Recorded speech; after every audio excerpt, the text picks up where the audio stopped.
अच्छा, एक Hindu succession act 1956 में आया। उस समय जो हमारे प्रधानमंत्री थे, वो पब्लिक के द्वारा चुने हुए प्रधानमंत्री नहीं थे। क्या डाइवोर्स और मेंटेनेंस में भी कोडिफाई को लाना, आई मीन कोडिफिकेशन होना चाहिए क्या? ये मान के चलिए कि जो यूसीसी नहीं आ रहा है, इसकी वजह से जो डिसएडवांटेजेस पोज़ीशंस में हैं, यही तो एथिक्स है इनफैक्ट, कि मैं जैसा हूँ, क्या मैं सामने वाले को भी वैसा ही देख रहा हूँ, चाहे वो महिला हो चाहे पुरुष हो। उसको मद्देनज़र रखते हुए हमारी सुप्रीम कोर्ट ने सुओ मोटो कॉग्निजेंस लिया और उन्होंने राइट्स ऑफ मुस्लिम विमेन को काफ़ी तवज्जो दे करके और उसके बारे में काफ़ी डिबेट भी हुआ। लेकिन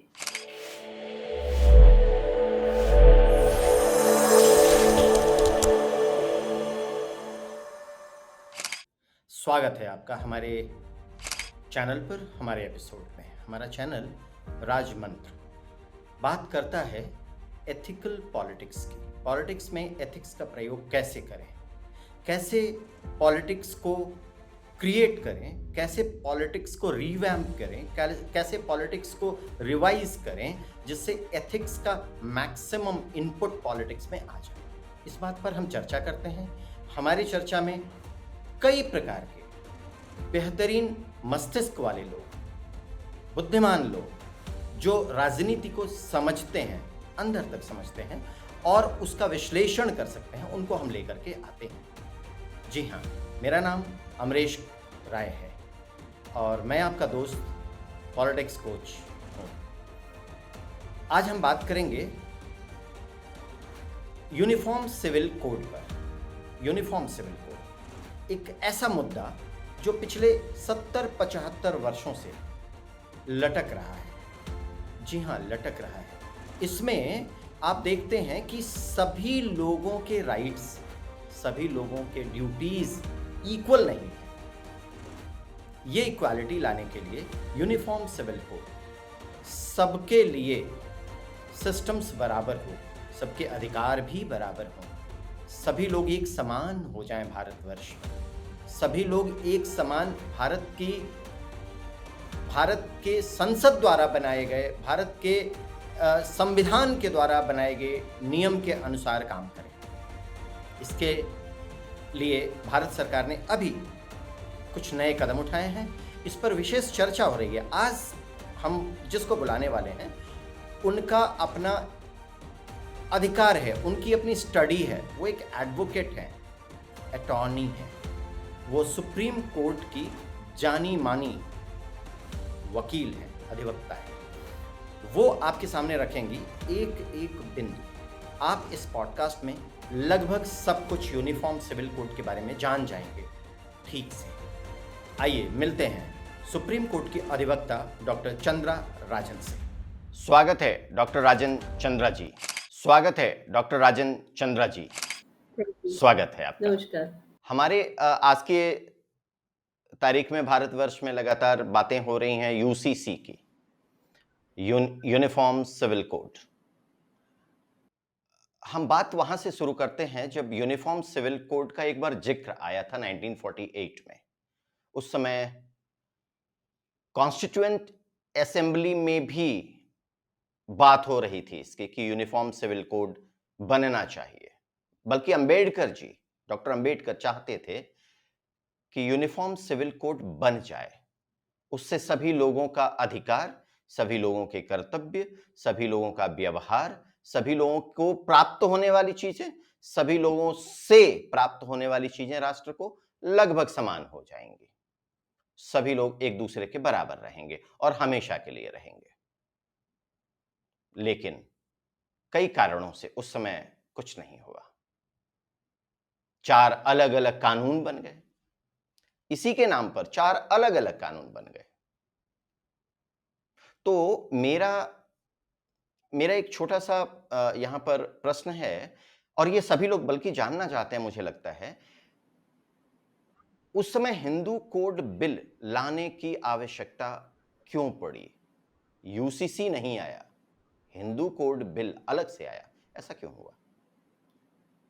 जैसे अभी आपने बताया कि कॉन्स्टिट्यूएंट असेंबली में भी यूसीसी लाने की यूनिफॉर्म सिविल कोड लाने की बात रखी गई थी, डॉक्टर बाबा साहेब अम्बेडकर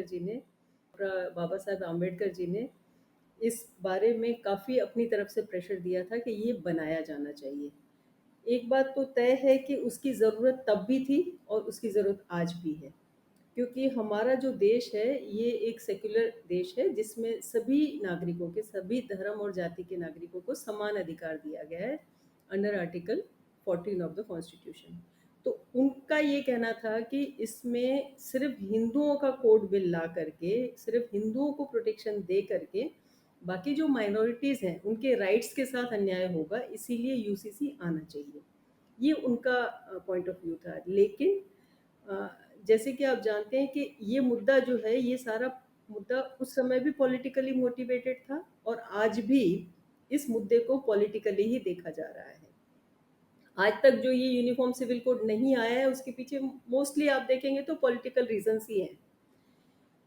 उस समय जो हमारे प्रधानमंत्री थे, वो पब्लिक के द्वारा चुने हुए प्रधानमंत्री नहीं थे। उस समय सिटीजन्स के द्वारा चुनी हुई सरकार नहीं आई थी, अभी इलेक्शन होना बाकी था।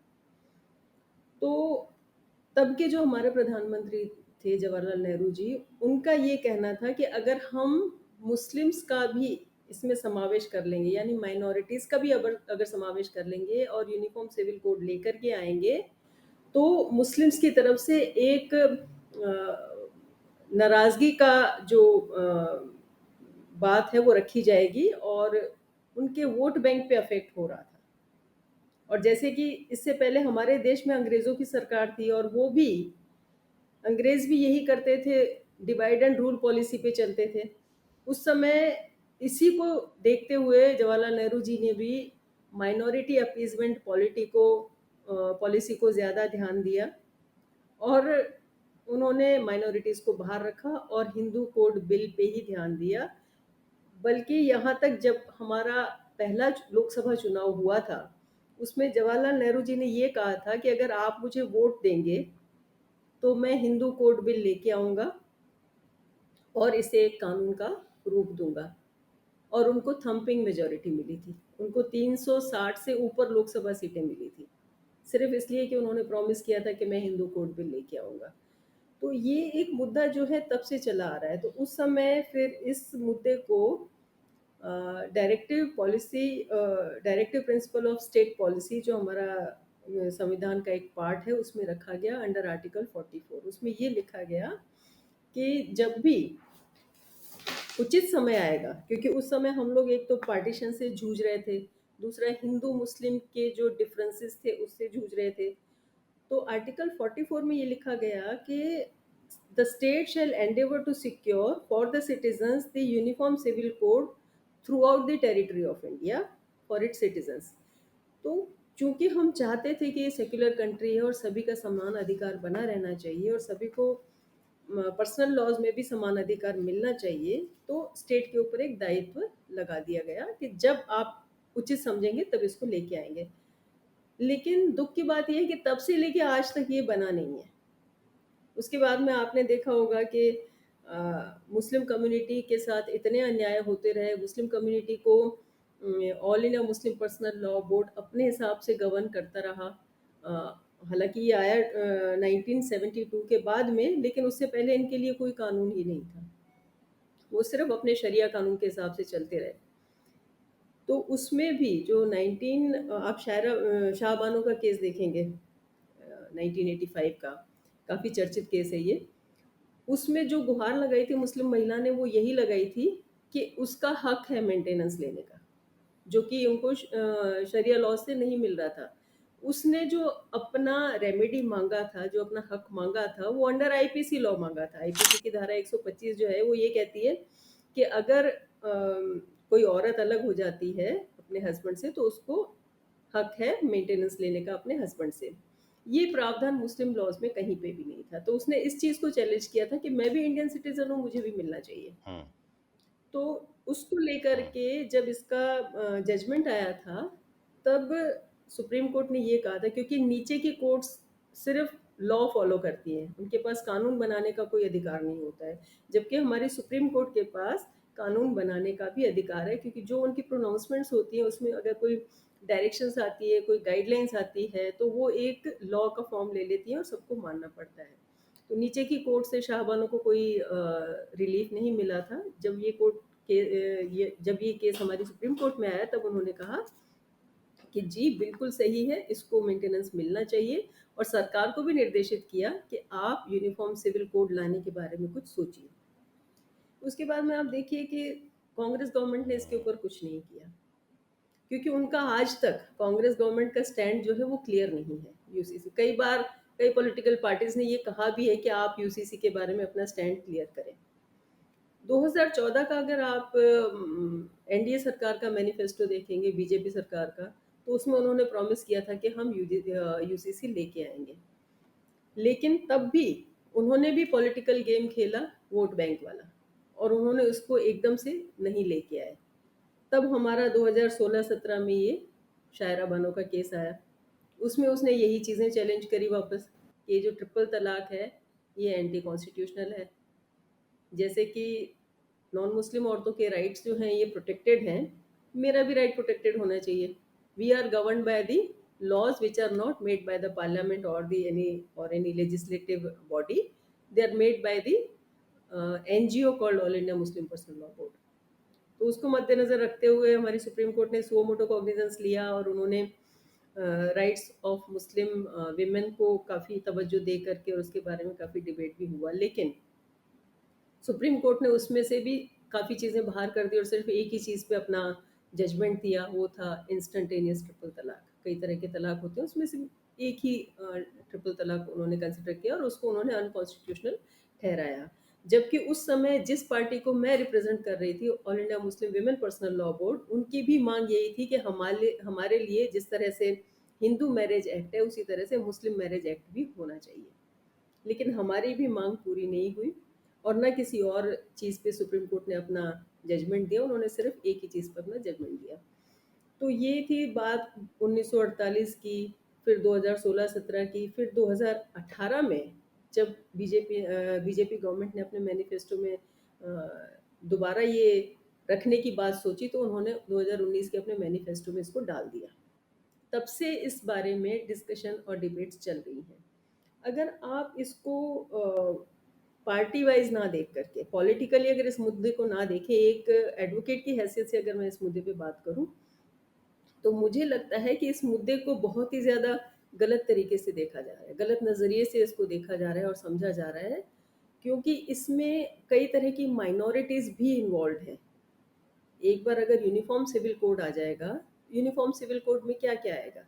सबसे पहले तो जो फैमिली पर्सनल लॉज़ हैं वो आएँगे, जिसमें right of marriage, eligibility, divorce, grounds वगैरह आते हैं, या बच्चों का एडॉप्शन, मेंटेनेंस, या आप देखिए राइट्स ऑन द प्रॉपर्टी, ये सारी चीज़ें आती हैं जो पर्सनल लॉज़ को गवर्न करती हैं। तो इसमें आज हमारे हिंदुस्तान की जो नॉन मुस्लिम आबादी है, वो सारी प्रोटेक्टेड है। उनके लिए किसी न किसी तरीके से कोई न कोई लॉज़ बने हुए हैं। लेकिन जो मुस्लिम्स हैं, उनके लिए कोई लॉज़ नहीं बने हुए हैं, उनके लिए सिर्फ़ ये अभी जो 2017 का कानून आया, एंटी ट्रिपल तलाक लॉ, और उससे पहले हमारा चलता था 1939 वाला, जिसमें शरिया एक्ट एप्लीकेशन एक्ट था। तो काफ़ी ऐसे एस्पेक्ट्स हैं मुस्लिम्स के या और माइनॉरिटीज़ के, जो इसमें कवर ही नहीं होते हैं। मसलन जैसे मुस्लिम्स हुँ, अभी भी 4 शादियाँ करने के हकदार हैं। पॉलीगामी जैसी प्रैक्टिस अभी भी चल रही है। तो मेरा ये मानना है एक एडवोकेट होने के नाते, कि अगर यूनिफ़ॉर्म सिविल कोड आ रहा है, तो इसमें आपका भला हो रहा है। आपको खुश होना चाहिए कि आपके वो वाले राइट्स जो अभी तक अनदेखे हो रहे थे, उनको भी कवर करके, और हमारी गवर्नमेंट आज उसको आपको एट पार विथ हिंदूज़ ला करके खड़ा कर रही है। आप हमारी बराबरी में आ जाएँगे, आप कॉन्स्टिट्यूशन की ही छत्रछाया में आ जाएँगे। तो आपके साथ ये अन्याय नहीं बल्कि न्याय हो रहा है। आपको इस तरीके से इसको देखना हुँ, चाहिए। लोग इसको अन्याय क्यों समझते हैं? क्योंकि देखिए, हर कम्युनिटी में, हर ग्रुप में कई तरह के लोग होते हैं, उनके हुँ, अपने-अपने एजेंडाज़ होते हैं। आप तो पॉलिटिकल इश्यूज़ कवर करते हैं, आपको अच्छी तरह से पता होगा कि हर धर्म में कोई ना कोई ठेकेदार आ जाते हैं और वो अपना वोट बैंक पॉलिटिक्स चलाते हैं। तो हर बंदा अपने-अपने, हुँ, क्योंकि हुँ। फ्रीडम टू स्पीच है, राइट टू स्पीच है, तो अपने-अपने हिसाब से उस चीज़ को वो लोग इंटरप्रेट करते हैं और अपने-अपने हिसाब से वो लोगों को बताते हैं, जिसकी वजह से कन्फ्यूजन क्रिएट होता है। ये उसी तरह का कन्फ्यूजन क्रिएट होगा जिस तरह का ट्रिपल तलाक के टाइम पे हुआ था। कुछ लोग समझ पाते हैं, कुछ लोग नहीं समझ पाते हैं और बातें जो हैं वो कन्फ्यूज़ होके रह जाती हैं। लेकिन अगर एक लॉ पॉइंट ऑफ व्यू से सोचें तो ये एक अच्छा काम हो रहा है, जो बहुत पहले हो जाना चाहिए था। हमारे आज़ादी के समय ही अगर ये आ जाता, तो आज हम इतनी दूर तक ट्रैवल नहीं करते, इतने ज़्यादा डिफरेंसेस नहीं होते। और कई बार हमने देखा है कि जो आपस में क्लैशेस होते हैं या जो मैरिजेस होते हैं और उसके खिलाफ भी कुछ लोग खड़े हो जाते हैं, जैसे हिंदू और मुस्लिम बच्चों की आपस में मैरिज होती है तो उसको गलत तरीके से देखा जाता है, वो सारी चीज़ें नहीं होती अगर एक ही लॉ होता तो। इसके बहुत सारे फ़ायदे हैं और नुकसान मुझे कहीं कोई नज़र नहीं आ रहा है। Right, right, right. तो इनइक्वालिटीज़ तो निश्चित रूप से दूर होंगी। इसका ये मतलब हुआ कि वास्तव में यूसीसी नहीं है, तो उसके कारण नॉन मुस्लिम्स को फ़ायदा है। मुस्लिम्स को इसमें घाटा हो रहा है, अगर यूसीसी नहीं है तो, यूनिफ़ॉर्म सिविल कोड नहीं होने के कारण। मैं सही हूँ क्या? आपको थोड़ा-सा यहाँ मैं करेक्ट करूँगी कि नॉन मुस्लिम्स को घाटा किसी तरह का नहीं है। हम तो जैसे हैं वैसे ही रहेंगे। ये एक एडिशनल बेनिफिट मुस्लिम कम्युनिटी, या आप मुस्लिम को छोड़िए, आप माइनॉरिटीज़ कम्युनिटीज़ को कहिए, उन सबको मिल रहा है। आज एक अगर हम कॉन्स्टिट्यूशन के हिसाब से बना हुआ हिंदू मैरिज एक्ट देखें, तो उसमें हमारे देश के हिंदू, जो तकरीबन 80% के आसपास हैं, वो सारे कवर्ड हैं। उनके सारे पर्सनल राइट्स कवर्ड हैं, प्रोटेक्टेड हैं अंडर द कॉन्स्टिट्यूशन। और बाकी के जो 20% है, जिसमें हुँ, सारी हुँ। माइनॉरिटीज़ आ जाती हैं, वो कवर्ड नहीं हैं। तो आप इस चीज़ को अगर लेमैन के हिसाब से समझें, तो ये जान लें कि हमारी सरकार वो छाता बढ़ा करके और सारे के सारे 100% लोगों का 100% पर्सनल लॉस प्रोटेक्ट करने जा रही है, पर्सनल राइट्स प्रोटेक्ट करने जा रही है। आप इसको इस तरीके से देखें। तो घाटा इसमें किसी का नहीं, हम तो हाँ, तो छत्र-छाया में इसका थे ही, वो भी आ रहे हैं। हुँ। वो भी आ हुँ, रहे हैं। तो ये जब वो आ जाएँ, अगर वो आ रहे हैं, फिर भी उनको, क्योंकि आपने सही कहा कि बहुत सारे लोग हैं जो अपने राजनीतिक या किसी और फ़ायदे के कारण उनको मिसलीड करते रहते हैं, उनको बताते रहते हैं कि नहीं ये गलत है, ऐसा है। जबकि ये आ जाएगा आपके अनुसार, यूसीसी आने के बाद सबको फ़ायदा होगा। भारतवर्ष के हर प्रत्येक नागरिक को कुल मिलाकर फ़ायदा होगा। हर महिला, हर पुरुष को फ़ायदा होगा। अब ये जो यू नो शादी की उम्र है, I mean age of marriage है, वो हिंदू कोड बिल आया उसके पहले क्या था? हिंदू कोड बिल आया उसके पहले शादी की उम्र जो थी, वो कोई कोडिफाइड एक लॉ के रूप में नहीं थी। उस समय ये होता था, आपने बाल विवाह भी सुना हुँ, होगा। आज भी कई जगह इस समस्या हुँ, से हमारा देश जूझ रहा है, लेकिन अब बहुत ही कम हो चली है ये समस्या। लेकिन शादी की कोई मैरिज तय नहीं थी। हिंदुओं में ये बिल आने के बाद में शादी की उम्र हो गई है, लड़कियों के लिए 18 और लड़कों के लिए 21। वो इसलिए क्योंकि ये माना जाता है आम हुँ, तौर पे कि लड़कियाँ जल्दी मैच्योर हो जाती हैं, तो उनकी 18 और लड़कों की 21 हुँ, सही है और यही हिंदू कोड बिल में भी आया। जहाँ तक मुस्लिम बच्चों का ठीक सवाल है। है, उस समय से लेके आज तक शादी की उम्र ये चल रही है कि लड़कियाँ at the age of puberty, यानी कि जब उनके मेंसेस या पीरियड शुरू हो जाते हैं, तब वो शादी के लायक होती हैं, या 12 साल से बड़ी उम्र की हो तब करा देते हैं हुँ, शादी। मेरा ये मानना है कि ये कोई शादी हुँ, की उम्र नहीं है, ये बच्चों की पढ़ने की उम्र है। न सिर्फ मैं, बल्कि अपने देश हुँ, में हज़ारों ऐसे एनजीओज़ हैं जो इस मुद्दे पे काम कर रहे हैं कि जो बच्चों की शादी की एज है, वो कम से कम उतनी होनी चाहिए कि बच्चा जो है खुद अपना डिसीज़न ले सके। ये ना हो कि उनके माँ-बाप उनको धक्का देके शादी ज़बरदस्ती जल्दी कम उम्र में करवा दें। इससे क्या नुकसान होगा? एक तो बच्चों की हुँ, एजुकेशन हुँ, कंप्लीट नहीं होगी, दूसरा बच्चों का अपना डिसीज़न नहीं होगा शादी हुँ, का, उनके पेरेंट्स का डिसीज़न होगा, और तीसरा बच्चा जो है वो मेडिकली अनफिट होगा। अब छोटी बच्ची अगर उसकी शादी हो जाती है 12-13 हुँ, साल में, 14-15 साल में अगर वो माँ बन गई, तो वो मेडिकली बच्चा बेयर करने के लिए फिट नहीं होती है। तो कई रीज़न्स हैं जिसकी वज़ह से हमारे देश में बहुत सारे एनजीओज़ काम कर रहे हैं। कुछ एनजीओज़ तो यहाँ तक काम कर रहे हैं कि शादी की जो उम्र में जो हिंदू कोड बिल में या हिंदू मैरिज एक्ट में फ़र्क रखा गया है, लड़कियों की 18 और लड़कों की 21, उसको भी बराबर कर देना चाहिए। क्योंकि इससे लड़कियाँ डिसएडवांटेजेस पोज़ीशन पे हैं। उनका ये मानना है कि लड़कियाँ अगर जल्दी शादी हो जाती है 18 साल की उम्र तक, तो ग्रेजुएशन भी कंप्लीट नहीं कर पाती हैं। तो इससे उनकी पढ़ाई पे नुकसान होता है, उनका पढ़ाई का खुद का नुकसान होता है, प्लस वो तभी भी इमैच्योर होती हैं। 20, 21, 22 की एज आते-आते बच्चे आजकल मैच्योर होते हैं, तो उनका ये मानना है कि 21 होनी चाहिए, मेरी भी राय यही है। तो कुल मिलाकर के बात ये बनती है कि पहले जो शादी की एज थी, उसमें हिंदुओं की एज भी इसी तरीके से कोडिफाइड नहीं थी, लेकिन कोडिफाइड हिंदुओं के होने के बाद में मुस्लिम्स की आज भी वैसे ही चल रही है। तो अगर ये यूनिफ़ॉर्म सिविल कोड आता है और उसमें अगर एक मैरिज एज का भी अगर फैसला उसमें आ जाता है, तो ये सबके लिए अच्छा है। ओवरऑल ग्रोथ जिसको हम कहेंगे, वो सबका होगा और बराबर होगा। कोडिफाई एक शब्द आपने प्रयोग किया है। कोडिफाई का वास्तव में क्या डाइवोर्स और मेंटेनेंस में भी कोडिफाई को लाना आई मीन कोडिफिकेशन होना चाहिए क्या? कोडिफिकेशन का मतलब ये होता है कि किसी भी कानून को पार्लियामेंट के द्वारा पारित कराना और उसको इस कानून के एक रूप में ले आना और उसको लागू करना, दैट इज़ कॉल्ड कोडिफिकेशन। पहले वो बिल होता है, फिर पार्लियामेंट हुँ, में पेश होता है, फिर राज्यसभा पास करती है, लोकसभा पास करती है, राष्ट्रपति के साइन होते हैं और उसके बाद में गैज़ेट नोटिफ़िकेशन होता है और वो लागू हो जाता है। तो कोडिफिकेशन की ये पूरी प्रोसेस है। तो कोडिफिकेशन जो होता है वो ज़रूरी है उसको इम्प्लीमेंट करने के लिए। अब जहाँ तक डाइवोर्स का सवाल है या मेंटेनेंस का सवाल है, तो हमारे देश में ये दोनों चीज़ें भी कोडिफाइड हैं। हिंदुओं के लिए जो हिंदू मैरिज एक्ट है उसका सेक्शन 24 ये कहता है कि मेंटेनेंस मिलेगा और वो इतना जेंडर न्यूट्रल है कि अगर हस्बैंड और वाइफ दोनों शादी के बाद में अलग होते हैं किसी भी कारणवश, तो जो कमाने वाला है वो दूसरे का भरण पोषण करेगा। फॉर एग्जाम्पल अगर वाइफ कमा रही है तो वो हुँ, हस्बैंड को देगी और अगर हस्बैंड कमाता है तो वो वाइफ को देगा, क्योंकि दोनों का इक्वल राइट होता है।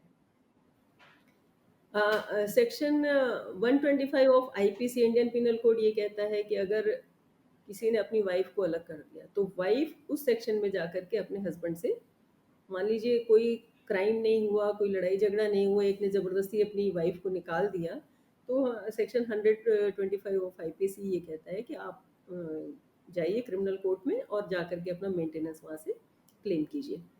हमारे पास एक और प्रावधान है इसका मेंटेनेंस का, जो मेंटेनेंस एंड अडॉप्शन एक्ट में आता है। उसके अंदर ये कहा गया है कि अगर कोई विडो हो जाती है, तो उसके इन-लॉज़ जो हैं, सेक्शन 18 कहता है कि उसके जो इन-लॉज़ हैं वो उसको मेंटेन करेंगे। फिर एक और हमारा हुँ, प्रोविज़न है जो है prevention of domestic violence act है, 2005 में आया था। उसके सेक्शन 12 में भी आप एप्लीकेशन लगा सकते हैं। वो वायलेंस से रिलेटेड है। किसी के साथ अगर वायलेंस हुआ और औरत खुद हुँ, चली गई अपना घर छोड़ कर के, तो वो फिर क्रिमिनल कोर्ट में जा कर के और अपनी याचिका लगा सकती है और वहाँ पे आम तौर पे महिला जज ही पोस्टेड होती हैं और वो उनका मेंटेनेंस शुरू करा सकती है। तो हमारे पास तो बहुत सारे प्रोविज़न्स हैं मेंटेनेंस के। लेकिन जो माइनॉरिटीज़ कम्युनिटीज़ हैं, जैसे मैंने शाहबानो के केस का ज़िक्र किया था, तो उसमें नहीं है ये सारे प्रोविज़न्स। और जो हमारे लिए लॉज़ बने हुए हैं, जैसे आपने शुरू में ज़िक्र किया था कि हमारे लिए 4 लॉज़ बने हुए हैं, तो ये चारों मुस्लिम्स पे एप्लीकेबल नहीं हैं। तो हमारे लिए सारे लॉज़ हैं, हमारे हुँ। लिए अलग-अलग प्रावधान भी मौजूद हैं, अलग-अलग किस्म के प्रावधान मौजूद हैं जब-जब हमें अलग-अलग तरह की समस्याएँ आती हैं। तो ये मेंटेनेंस के लिए सफिशिएंट है और अगर ऐसा ही कोई प्रावधान मुस्लिम्स के लिए भी बन जाए, तो मुझे लगता है कि उनके लिए भी ये बेनिफिशियल होगा और अच्छा रहेगा। और डाइवोर्स का जहाँ तक सवाल है, तो डाइवोर्स का एक आपने सवाल रखा था, तो जहाँ तक डाइवोर्स का सवाल है, तो हमारे यहाँ पे डाइवोर्स में अलग-अलग ग्राउंड्स तय कर दिए गए हैं हिंदू मैरिज एक्ट में, कि डाइवोर्स इन हालात में होगा। तो अगर वो हालात नहीं बनते हैं, तो डाइवोर्स नहीं होगा। लेकिन जहाँ तक मुस्लिम्स का सवाल है, तो वहाँ पे एक पक्षी डाइवोर्स होता है, यानी कि हस्बैंड के हाथ में ज़्यादा पावर दी गई है कि वो तलाक, तलाक, तलाक बोल करके और वर्बली उसको डाइवोर्स दे सकता है। या मान लीजिए कि लेकिन ये तो खत्म हो चुका है ना ये तलाक ये अब तलाक तो तलाक ट्रिपल तलाक तलाक। इंस्टेंटेनियस वाला खत्म हुआ है, जिसमें आप एक साथ एक ही दिन में अगर दे देते हैं तो खत्म नहीं होगी मैरिज। लेकिन अभी भी वो वाला तलाक चल रहा है जिसमें कुरान के हिसाब से जो 3 महीने के अंतराल पे एक एक हर महीने में एक एक बार बोलने वाला जो तलाक वाला सिस्टम है वो अभी भी चल रहा है। और उसके बाद में फतवा जारी कर दिया जाता है कि भाई ये दोनों अलग हो गए हैं आज से ऑफिशियली। लेकिन वो सारा जो है हस्बैंड के हाथ में पावर है। हालाँकि मुस्लिम औरत के हाथ में भी खुला की पावर है। वो भी खुला ले सकती है। लेकिन वो बहुत ही लिमिटेड यूसेज है और आम तौर पे मुसलमान महिलाएँ इसका यूज़ करती नहीं हैं, क्योंकि कई तरह की समस्याएँ आती हैं उसमें। तो डाइवोर्स और मेंटेनेंस का राइट अगर एक इंडियन सिटीज़न वुमन को देखें या चिल्ड्रन को देखें, तो वो समान होना चाहिए under article 14 of our constitution. लेकिन ये सबको मिल नहीं रहा है due to different statutes, different कानून जो हिंदूज को और माइनॉरिटीज को लागू हो रहे हैं उसकी वजह से। आपने कहा कि अभी ट्रिपल तलाक एक साथ बोलने पे उस पर पाबंदी तो लग गई है, लेकिन 3 महीने में फिर हर महीने में एक-एक बार बोलने पर ये क्या है? ये तलाक के अलग अलग किस्म हैं। एक किस्म ये होता है कि जैसे हुँ, जिसके ऊपर पाबंदी लगी है वो अ, उसमें ये होता था कि जैसे किसी ने एक ही दिन में तीनों तलाक दे दिए। मान लीजिए हस्बैंड वाइफ हैं, हुँ, आपस में कोई झगड़ा हो गया हुँ, और हस्बैंड ने तुरंत बोल दिया कि मुझे हुँ, तेरे साथ नहीं रहना है, तलाक तलाक तलाक। और ये सिचुएशन कभी कभी गुस्से हुँ, में भी आती थी, कभी कभी ऐसी अवस्था में भी आती थी जब जो मुस्लिम मैन है वो दारू पिए रहता था या किसी और के इन्फ्लुएंस में आ जाता था। तो ये कई अलग अलग वजहों की वजह से ऐसा हुँ, होता था। तो उसको हमारे हुँ, सुप्रीम कोर्ट ने उसको अनकॉन्स्टिट्यूशनल करार दिया है, क्योंकि आप कभी भी अपनी मन मर्जी से किसी से भी आप अपना उसका fundamental right to life and liberty छीन नहीं सकते हैं। एक बार अगर आपकी मैरिज हुई है तो उसका राइट टू लाइफ हुँ, आपके साथ बंधा हुआ है, आपके परिवार के साथ बंधा हुआ है। तो हुँ, right to life and liberty को ध्यान में रखते हुँ। हुए आर्टिकल 21 और आर्टिकल 14 जिसमें राइट टू इक्वालिटी है उसको ध्यान में रखते हुए इसको अनकॉन्स्टिट्यूशनल बना दिया गया था। लेकिन जो अभी भी बाकी के तलाक के जो सिस्टम्स हैं जिसमें कि आप पहले 1 महीने में तलाक देंगे, फिर उसमें उसके बाद में जब दूसरा महीना आएगा और तलाक बोलेंगे उससे पहले उस महीने के दरमियान, फर्स्ट मंथ के दरमियान दोनों पति-पत्नी अलग रहेंगे और दोनों के पेरेंट्स कंसिलिएशन करने की कोशिश करेंगे, आर्बिट्रेशन करेंगे। फिर भी बात नहीं बनी तो उसके बाद में तीसरा महीना आने से पहले दोबारा जब तलाक होगा उसके उसके पहले दोबारा से कुछ और लोगों को बीच में डाल करके कोशिश ये की जाती है कि मैरिज ना टूटे। और उसके बाद में भी अगर नहीं बनती है बात तो फिर लास्ट में इरेवोकेबल मैरिज होती है और वो जो है फतवा जारी कर दिया जाता है। तो ये सिस्टम तो अभी भी चल रहा है। उसके ऊपर तो सुप्रीम कोर्ट ने कोई टिप्पणी की ही नहीं है। ओह! तो ये पूरी तरह से समाप्त नहीं हुआ एक तरह से। इसका मतलब ये हुआ कि अगर यूसीसी आएगा, तो यूसीसी आने की वजह से ये भी उसके प्रभाव में आएगा और ये भी समाप्त हो जाएगा। बिल्कुल, फिर तो सभी के लिए डाइवोर्स का जो रूल है वो कॉमन हो जाएगा ना, जो हमारे लिए एप्लीकेबल है, वो माइनॉरिटीज़ वुमेन के लिए भी एप्लीकेबल हो जाएगा। आप ये मान के चलिए कि जो यूसीसी नहीं आ रहा है, इसकी वजह से जो डिसएडवांटेजेस पोज़ीशंस में हैं, वो सबसे ज़्यादा माइनॉरिटी वुमेन एंड चिल्ड्रन हैं, क्योंकि उनके राइट्स प्रोटेक्टेड नहीं हैं। मेंस को तो राइट्स मिले ही हुए हैं, बल्कि ज़्यादा राइट्स मिले हुए हैं। इक्वालिटी अगर देखी जाए तो उनके फ़ेवर में ज़्यादा टिल्ट करती है। तो इनके जो हुँ, माइनॉरिटीज़ हुँ, विमेन्स के और चिल्ड्रन के राइट्स हैं, उनको प्रोटेक्ट किया जा रहा है हुँ, under UCC and it is a good thing happening for them, but they are being misguided by the people around. Hmm.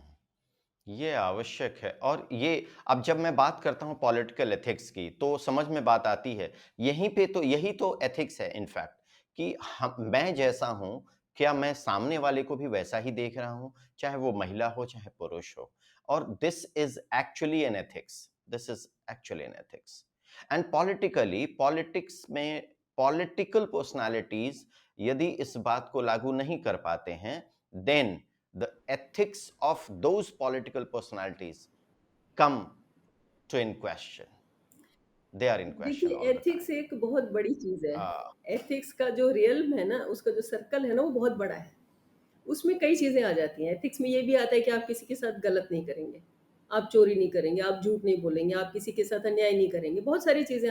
Ethics is a very huge spectrum, जिसमें बहुत सारी चीज़ें आती हैं, और ये हाँ, बात जो है ये सर्टेनली हाँ, एक एथिक्स का ही हिस्सा है। वो क्यों है? क्योंकि आप देखिए इसमें मुस्लिम मेन को इतनी तो समझ है कि they are enjoying a better power. या आप मुस्लिम को छोड़िए, आप माइनॉरिटीज़ को लीजिए, सभी जात आप आपको लेनी पड़ेंगी ना। तो अगर आप उनकी तरफ से देखें तो उनको तो पता है ना, those who are enjoying their powers, they understand that they are enjoying a better power over somebody else और in comparison with somebody else. Right, तो ये उनकी अपनी जो राइट, विमेन एंड चिल्ड्रन है, उसके प्रोटेक्शन की जब बात चल रही है और सरकार खुद चला रही है। ऐसा नहीं है कि माइनॉरिटीज़ के मेन के द्वारा कोई ये मुहिम चलाई जा रही है कि आप हमारी विमेन और हमारे चिल्ड्रन को समान अधिकार दें, वो तो नहीं चला रहे हैं। ये तो सरकार मुहिम चला रही है कि हुँ, हमें अपने कॉन्स्टिट्यूशन के हिसाब से अपने देश को आगे बढ़ाना है, इसलिए हमें यूसीसी लाना है। तो हुँ, उसमें अगर ये लोग उस हुँ, चीज़ में किसी तरह का कोई ऑब्स्टेकल लाने की कोशिश करते हैं या मिसअंडरस्टैंडिंग क्रिएट करते हैं या उसको नहीं लाने देने की कोई अनाप-शनाप कोई रीज़न्स पेश करते हैं, तो ये एक अनएथिकल बात ही तो हुई। जो काम सही होने जा रहा है, आप उसमें बिल्कुल। आप रोक लगाना चाह रहे हैं, तो ये तो एथिक्स के खिलाफ की बात है ना। हुँ। अच्छा, एक हिंदू सक्सेशन एक्ट 1956 में आया। आपको क्या लगता है कि उस हिंदू सक्सेशन एक्ट 1956 में आने के बाद क्या फ़र्क पड़ा? क्या अंतर आया? हिंदू सक्सेशन एक्ट जब आया, उससे पहले की जो हालत थी अपने देश की, वो ये थी कि लड़कियों को पेरेंट्स की प्रॉपर्टी में हिस्सा नहीं दिया जाता था। आम तौर पे ये माना जाता था, आपने भी देखा होगा पुराने ज़माने के जो लोग थे, वो बस बेटियों की शादियाँ करा देते थे और बेटियों को दहेज में जितना दिया सो दिया, उसके बाद में बेटियों का कोई हक नहीं रह जाता था। और उसके बाद में ये माना जाता था कि वो सामने वाले परिवार का हिस्सा बन गई है और उसका पैरेंटल प्रॉपर्टी पे कोई हक नहीं है। और वाक़ई कोई देता भी नहीं था। बहुत ही rarest of the rare cases आपने देखे होंगे जिसमें ऐसा माना जाता है कि भई वो लोग शेयर देते थे, बच्चों को बराबरी पे रखते थे, लेकिन नहीं होता था। 1956 के बाद में ये सक्सेशन एक्ट में ये सारी चीज़ें ला दी गई कि इसका अगर किसी के पेरेंट्स की मृत्यु हो जाती है और उनके पास प्रॉपर्टी है तो उसका बँटवारा कैसे होगा। उसमें भी ये नहीं लाया गया कि लड़कियों को बराबरी पे रखा जाए। उसमें भी उसको कैसे-कैसे बाँटना है, वो सारी चीज़ें उसमें रखी गई थी। लेकिन 2005 में इसी एक्ट में अमेंडमेंट हुआ, क्योंकि लड़कियाँ अपना हिस्सा क्लेम करती थी। ऐसा कोई कानून तो नहीं था कि जो लड़कियों को हिस्सा क्लेम करने से वंचित रखे। अलग रखे, ऐसा कोई कानून नहीं था। तो लड़कियों को लगता था कि हम भी बराबर के हिस्सेदार होने चाहिए। तो कई केसेज़ ऐसे उठने लगे जिसमें लड़कियाँ क्लेम करने लगी, तो सरकार ने 2005 में एक कानून ला कर के लड़कियों को इक्वल को-पार्टनर बनाया। को-पार्टनर मतलब ये होता है कि प्रॉपर्टी में हिस्सेदार। जैसे लड़के को-पार्टनर होते हैं, वैसे लड़कियाँ भी को-पार्टनर बन गई 2005 में। लेकिन उसमें ये लगाया एक शर्त ये लगा दी गई कि उसमें जब लड़की क्लेम करेगी उस समय उसका पिता भी ज़िंदा होना चाहिए, लड़की भी ज़िंदा होना चाहिए, तभी वो क्लेम करेगी। ये एक और हर्डल थी।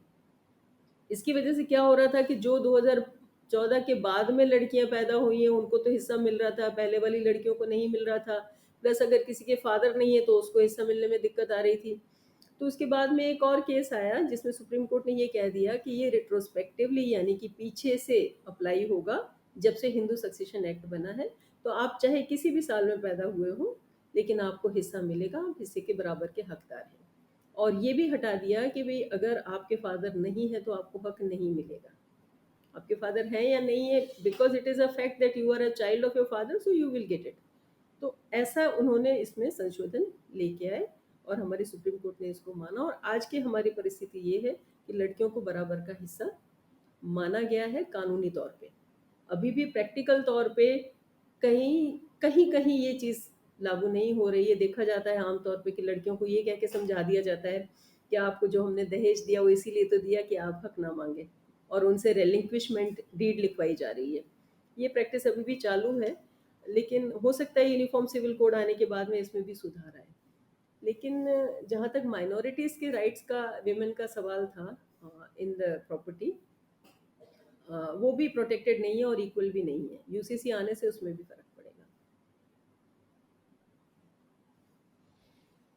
तो 1956 में ये जो हिंदू सक्सेशन एक्ट आया था, या फिर अम, जो जो इनइक्वालिटीज के, मतलब पुरुष और महिला के बीच में इनइक्वालिटीज थी, 1956 के बाद उन इक्वालिटीज को कैसे समाप्त किया गया? क्या क्या चीजें खत्म हुई, क्या क्या चीजें नई हुई? मान लीजिए अब जैसे कि 1956 से पहले 56 में एक एक एक्ट बना जिसके थ्रू पुरुष और महिला के बीच में इनइक्वालिटीज को खत्म किया गया। ऐसा, क्या मैं सही हूं? ऐसा हुआ था क्या? ये जो सक्सेशन एक्ट है, इसमें यही प्रॉपर्टी की ही सक्सेशन की बात रखी गई है। और जो मैंने बताया ना, इसी, इस अच्छा, वही वही है। उसी इनइक्वालिटी की हाँ, बात है। वो right to the property of the parents. Succession का मतलब ही ये होता है कि आपके पेरेंट्स की प्रॉपर्टी में आप अगर एज अ सक्सेसर हैं, या लीगल हेयर जिसको कहते हैं कि भाई आप वारिसदार हैं, तो आपको उस प्रॉपर्टी में कितना हिस्सा मिलेगा, उसी की बात कही गई है। और उसी को अब 1956 में तो नहीं हुआ था, लेकिन 2005 के कानून के बाद में लड़का और लड़की दोनों को बराबरी पे लाके हमारे कानून में खड़ा कर दिया है। जबकि अगर माइनॉरिटीज़ में आप देखेंगे तो ये है हम्म। ही नहीं। माइनॉरिटीज़ में अभी भी मुस्लिम औरतों को बराबरी का हिस्सा नहीं मिलता है उनके पेरेंट्स की प्रॉपर्टी में, नहीं मिलता। क्योंकि वो अभी भी शरिया कानून के हिसाब से चलते हैं, और उसमें काफ़ी कॉम्प्लिकेटेड कॉम्प्लिकेशंस हैं कि उसी हिसाब से चलेगा। लड़कों को डबल हिस्सा मिलता है, लड़कियों को उसका आधा हिस्सा मिलता है। और फिर कई और भी चीज़ें उसमें, जैसे कि जो लेडीज़ हैं या लड़कियां हैं, उनके वोट की कोई अहमियत नहीं होती है। वो सिर्फ जो मेन है उन्हीं का ही वोट माना जाता है। कई चीज़ें उनकी गवाही भी नहीं मानी जाती है। तो उसमें काफ़ी सारी जो खामियां हैं वो हम्म। सारी इसमें क्लियर हो जाएंगी। हम्म। अच्छा, Hindu minority and guardianship act कुछ होता है, ये क्या है? Hindu minorities and guardianship act में ये है कि जब मान लीजिए कोई पति पत्नी अलग हो रहे हैं, तो उनके अगर बच्चे हैं आगे, तो बच्चे किसके पास जाएंगे? एक तो कस्टडी का इशू आ गया। तो उसमें ये कहा गया है कि जैसे 5 साल से कम उम्र का बच्चा है, तो वो आमतौर पे माँ के पास ही रहेगा, क्योंकि माँ उसकी बेटर टेक केयर कर सकती है। और अगर 5 साल से बड़ा हो जाता है, तो फिर सरकार कोर्ट के पास अधिकार है कि वो ये देखे कि भाई बच्चे की ज़्यादा देख रेख अच्छे से कौन कर सकता है। उसमें क्या है कि कोर्ट जो है अपना इनहेरेंट पावर यूज़ कर सकती है और अपने हिसाब से उसमें जजमेंट दे सकती है कि इसके पास बेटर सोर्सेज हैं या बेटर हालात हैं कि जहाँ पे बच्चे को रखना चाहिए। दोनों में से जिसके पास बेटर हालात हैं वहाँ रख सकते हैं। इसीलिए आप देखते होंगे कि कई जगह, कई कोर्ट्स में हमारे कस्टडी के केसेस बहुत ज़्यादा चलते होते हैं। कुछ केसेस में हमने ये भी देखा है कि माइनर यानी 5 साल से छोटा अगर बच्चा है, उसमें भी पेरेंट्स को मतलब फादर को कस्टडी दिया जाता है। एडॉप्शन वाले मामले में ये है कि पहले जो था, कोई ऐसा कानून नहीं था जिसके तहत जिन पेरेंट्स के पास में बच्चे नहीं हैं, वो कानूनी तौर से किसी और के बच्चे को अडॉप्ट करके और अपना बच्चा बना सकें। तो उसमें एक ये कानून लगाया गया कि अगर आप किसी बच्चे को गोद लेना चाहते हैं, तो आप ले सकते हैं।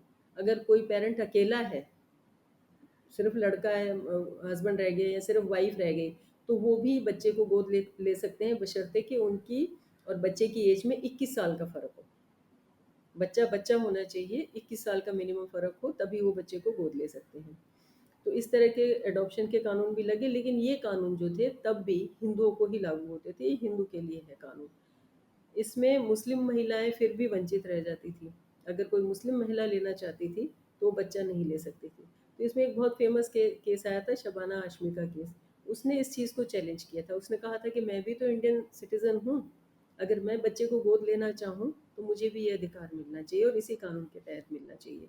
तो उस समय भी ये जो है प्रावधान उसको एक्सटेंड किया गया था, उसको बेनिफिट मिला था इस चीज़ का। और फिर सरकार से ये पूछा गया था कि आप यूसीसी कब ला रहे हैं, क्योंकि अगर यूसीसी आ जाता तो ये कानून जो है ये सब पे लागू हो जाता और इसकी नौबत नहीं आती कि किसी एक को सुप्रीम कोर्ट तक जाना। ऑलराइट। चाइल्ड कस्टडी के बारे में कुछ आप बता सकती हैं, क्या है और कैसे चाइल्ड काम करता कस्टडी है में ये? यही है कि जैसे मैंने पहले कहा कि दो जब पेरेंट्स अलग होते हैं, तो बच्चे की कस्टडी की का सवाल आ जाता है कि बच्चा कहाँ रहेगा। बच्चा बच्चे का वेलफेयर जो है उसमें आम तौर से इश्यू ऑफ फोकस हो जाता है कि बच्चे का वेलफेयर कहाँ पे है। तो 5 साल से नीचे का बच्चा माँ के पास ही रहेगा, और 5 साल से ऊपर अगर हो जाता है तो उसके बाद में वो कोर्ट ये देखती है कि भाई बच्चा कहाँ पे महफूज रहेगा, उसकी एजुकेशन कहाँ अच्छी रहेगी, हेल्थ कहाँ अच्छी रहेगी। या फिर कई बार ऐसा भी होता है कि माँ को ही दे दिया जाता है।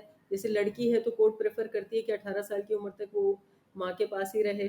बाद में 18 साल के बाद में बच्चा खुद अपना फैसला ले सकता है, लेकिन तब तक क्योंकि वो माँ लड़की है तो माँ उसको ज़्यादा अच्छे से टेक केयर कर पाएगी, एजुकेशन दे पाएगी। तो साथ में फिर वो बच्चे का मेंटेनेंस भी दे दिया जाता है। तो ये जो कस्टडी का सवाल है, एक फैमिली लॉ का एक बहुत ही इम्पोर्टेंट इश्यू माना जाता है। यूसीसी के लिए आपको लगता है कि यूनिफॉर्म सिविल कोड के लिए भारतवर्ष की सारी सोसाइटी तैयार है? बिल्कुल तैयार है, बिल्कुल तैयार है।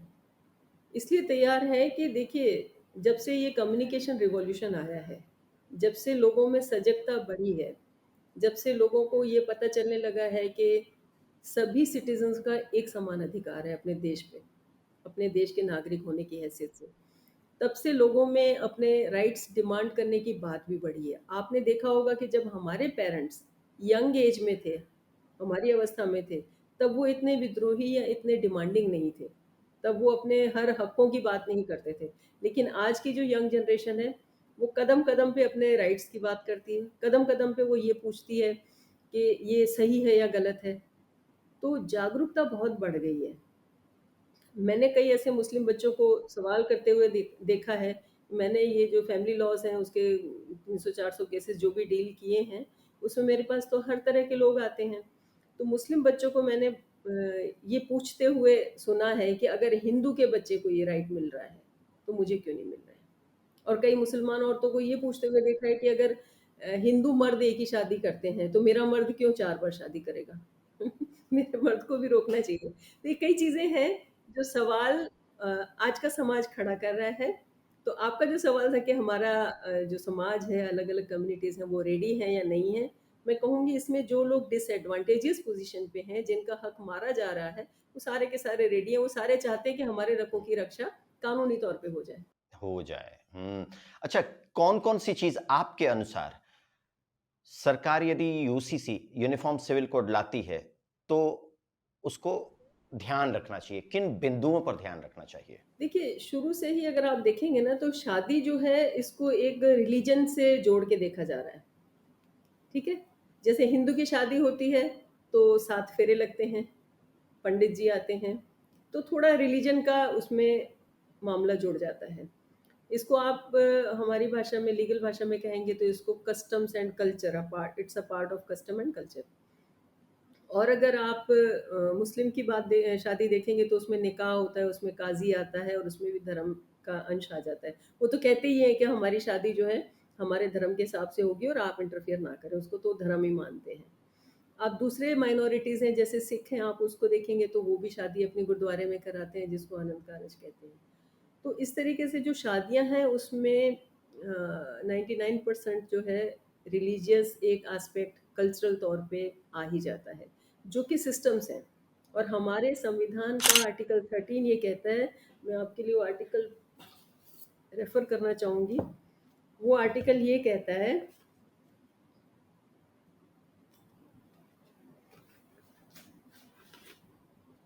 कि लॉज़ इनकंसिस्टेंट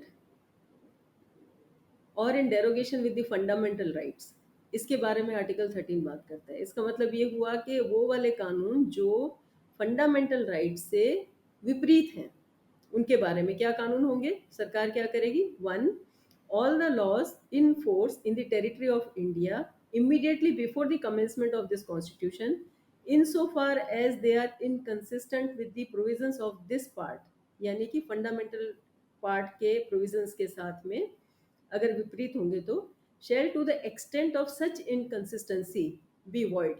अगर वो इनकंसिस्टेंट है, विपरीत हैं, तो जहाँ तक वो विपरीत हैं वहाँ तक वो वॉइड होंगे, लागू नहीं होंगे, जो भी कानून है अगर सरकार भी बनाती है तो। आगे इसमें जो इसका क्लॉज 2 है वो ये कहता है कि the state shell not make any law which takes away or abridges the rights conferred by this part, and any law made in contravention of this clause shall be to the extent of the contravention be void. अब ये जो है ये बड़ा पेचीदा clause है।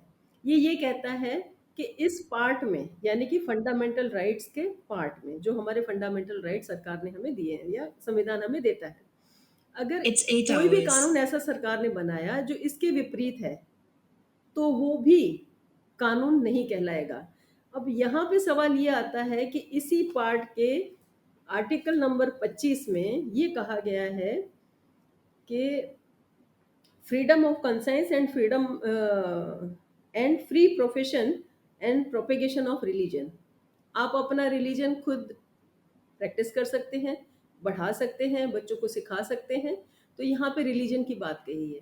और जैसे मैंने पहले जिक्र किया, शादी में भी एक रिलीजन का हिस्सा आ जाता है थोड़ा सा, क्योंकि वो सेरेमनी जो होती है वो रिलीजियस सेरेमनी होती है। यहाँ तक कि जो हमारा हिंदू मैरिज एक्ट बना हुआ है उसमें भी सप्तपदी का जिक्र किया गया है कि 7 फेरे होंगे और उसके बाद में जो अनाउंस होगा पति पत्नी के तौर पे, और उसके बाद में उसकी रजिस्ट्रेशन होगी, तब माना जाएगा कि ये पति पत्नी बन गए।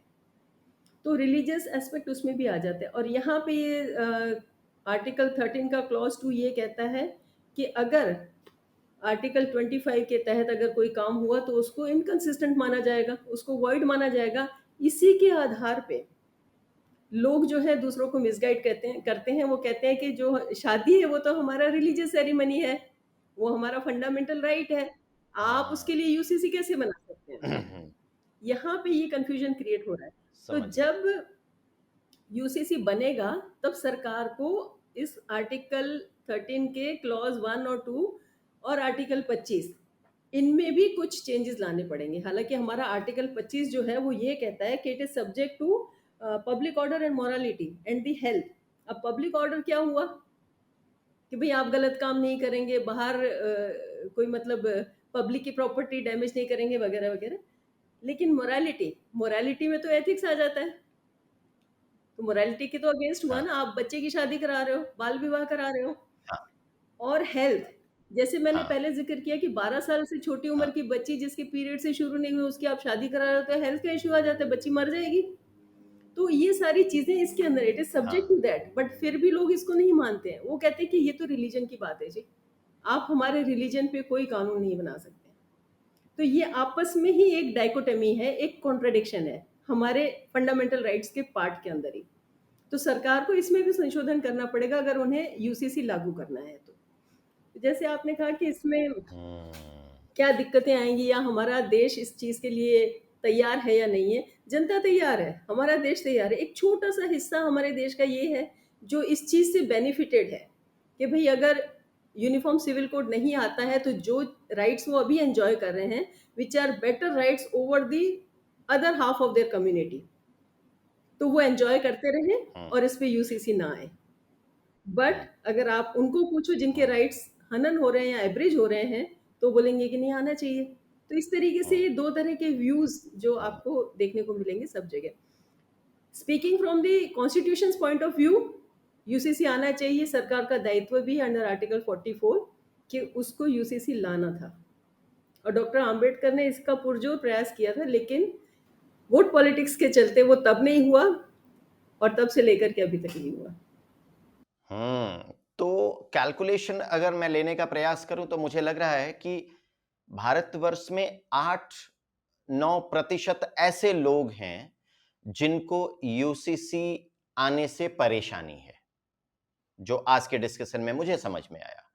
90% से अधिक लोग यूसीसी को लाना चाहते हैं। 100%।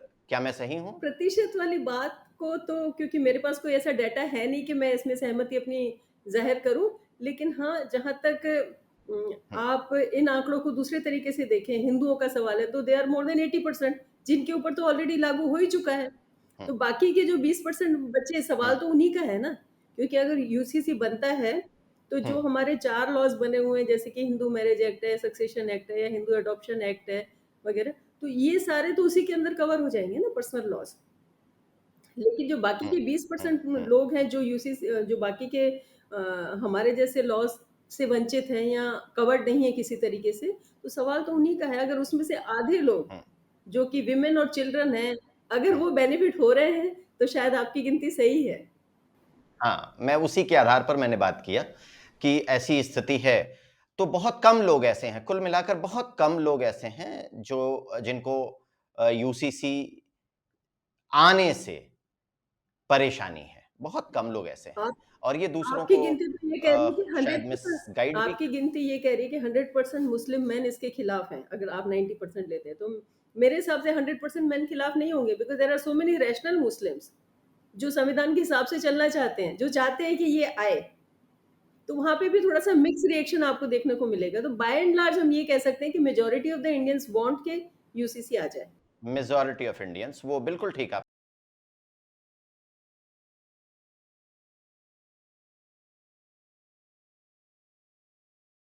तो लोग कुछ लोग मानते हैं, हमारे जो नॉन बिल्कुल मुस्लिम्स सही हैं है। उसमें भी ऐसे होंगे ना। हिंदुओं में भी कुछ लोग ऐसे होंगे कि यूसीसी नहीं आना चाहिए जी। वो अगर अपने अधिकारों से वंचित है तो वंचित रहें। हर तरह के लोग होते हैं ना हर जगह। हाँ, वो अब यही है कि पॉलिटिकल एथिक्स यहाँ पर आ जाता जी। है कि वास्तव में पॉलिटिकली आप कैसा सोचते हैं, कैसा व्यवहार करते हैं, कैसा आपके सोच के कारण या आपके पॉलिटिकल एक्शंस के कारण पूरे समाज को कितना फ़ायदा या नुकसान होता है। विशेषकर मैंने देखा है कि ये पॉलिटिकल लोग ही किसी को या तो मिसगाइड करते हैं, मिसलीड करते हैं या फिर सही रास्ते पर लाने का प्रयास करते हैं। और इनके एथिक्स के कारण, पॉलिटिकल एथिक्स के कारण देश या राष्ट्र या समाज को नुकसान या तो सहना पड़ता है या नहीं सहना पड़ता है या अच्छा होता है। अ, और भी कुछ आपको लगता है कि इसमें जोड़ना चाहिए आपको? अगर पॉलिटिकल एथिक्स की बात करें अमरीश जी, तो आपका जो चैनल है वो तो मेन मुझे पता है इसी चीज़ पे काम करता है। तो सरकार को देश सिर्फ़ और सिर्फ़ संविधान से चलाना चाहिए। कहीं पॉलिटिकल एथिक्स का कोई खतरा ही नहीं बचेगा। लेकिन सरकार नहीं चला रही है। हर पॉलिटिकल पार्टी जो है अपना-अपना बेनिफिट देखने के लिए हर कानून को अपने हिसाब से इंटरप्रेट करता है और हमारे देश की जो कि आधे से ज़्यादा जनता कम पढ़ी-लिखी है और 25% से ज़्यादा जनता अनपढ़ है, उनको मिसलीड करने की कोशिश करती है क्योंकि उनके पास भी एक-एक वोट है। तो पॉलिटिकल एथिक्स तो पॉलिटिशियंस को देखना चाहिए ना। वो नहीं चला रहे हैं देश को। अगर सही मायने में नेहरू चलाते, तो यूसीसी तभी ले आते क्योंकि उन्होंने चुनाव जीतना था। उन्होंने तभी उसको रोका और बाद में चुनाव हुँ। जीतने के लिए उसको एज़ अ टूल यूज़ किया।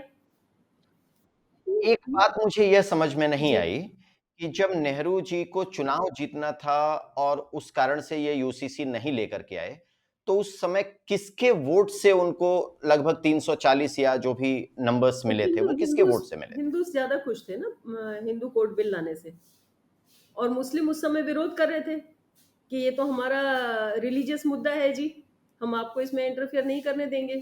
ओह!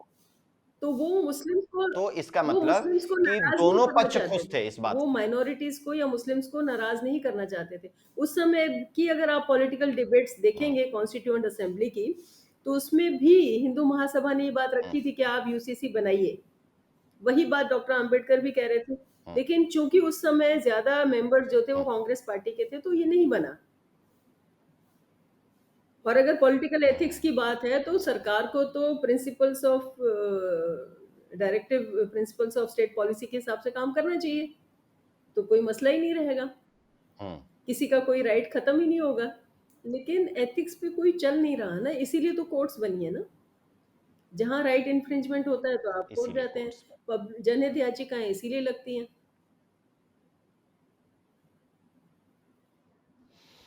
गुड। तो हमने बहुत सारी बातें की और यूसीसी को मुझे लगता है हमने ठीक से समझा है। जो भी आपको सुनेगा, आपके प्रश्नों को, आपके उत्तर को, आपके पॉइंट्स को सुनेगा, उसको लगभग सारी चीज़ें समझ में आ जाएँगी। यूसीसी क्या है और इससे क्या फ़ायदा या नुकसान है, सबको समझ में आएगा। मे मेरी सलाह लोगों को ये रहेगी कि यूसीसी पे अपना ओपिनियन रखने से पहले वो उसको समझने की कोशिश करें। उसके कानूनी पेचीदगियों को और उसका जो उनके ऊपर असर होने वाला है, उसको समझने की कोशिश करें और बाद में अपना ओपिनियन रखें कि ये सही है या नहीं है। उनको खुद ब खुद समझ में आ जाएगा।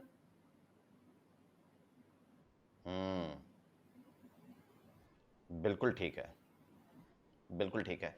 चलिए, सरकार ने लिया ही है कदम, उठाया है कदम, कुछ सोचा है, तो शायद कुछ तो होगा ही इस वर्ष।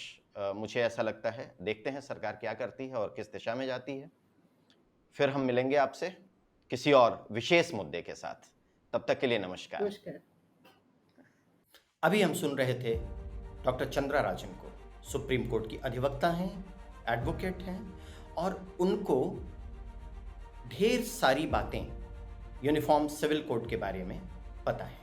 उन्होंने बिंदुवार आपसे बात की। हमारी चर्चा में आपको लगभग हर चीज़, यूनिफॉर्म सिविल कोड के फायदे क्या हैं और नुकसान तो लगभग है नहीं, ऐसी बात हमने की है सभी के लिए। हमारे चैनल राजमंत्र से आप जुड़ते हैं, आपका धन्यवाद। मैं अमरेश राय फिर से किसी नई हस्ती के साथ किसी नए बिंदु पर चर्चा के लिए मिलूंगा। तब तक नमस्कार।